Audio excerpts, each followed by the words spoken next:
Jack, how are you? How's things? I'm good, thank you, mate. How are you? I've got to start with the goal. Have you been watching one of my DVDs or something? What's going on? That was prime Dion, that weren't it? We was actually doing it the day before in training.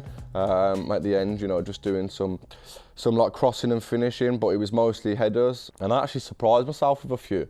I scored a fair few. So obviously I missed one at Watford a couple of weeks back. I don't know if you've seen that.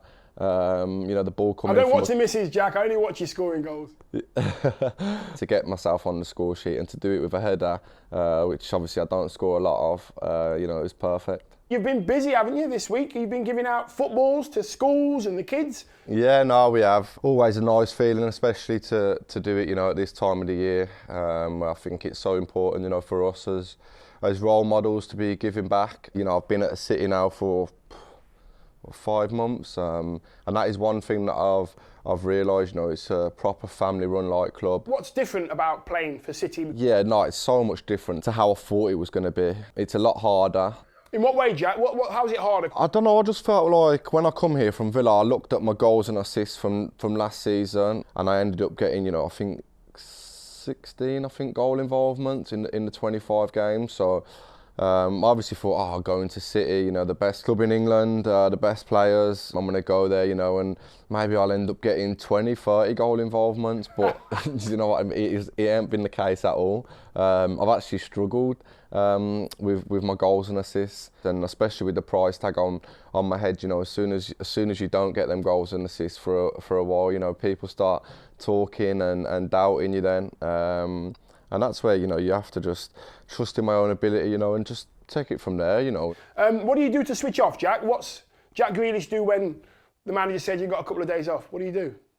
I'm such a family person. I love spending time with them. I love being with them. So, you know, sometimes I go back to Birmingham, and especially at this time of the year, you know, Christmas just reminds me so much of, you know, family and growing up. Like for me, my family, you know, made Christmas so magical. What's the best present you've ever received? Have you opened a present and gone, ah, brilliant? It was a BMX I'd asked for. I was desperate for one. It was an orange BMX.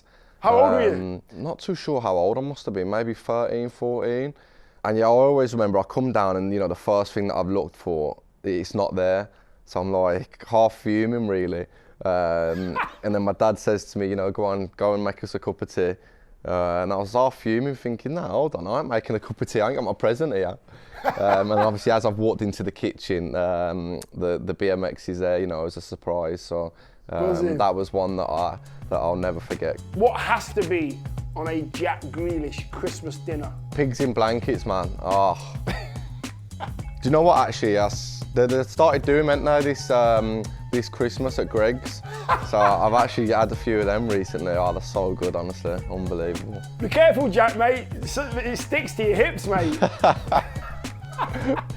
Well, from me to you, mate, from an old Villa boy to an old Villa boy, just want to say, keep doing what you do, mate. You've been great to watch. I hope you achieve everything you wish for. And happy Christmas. Thank you, Dion. Top man, mate.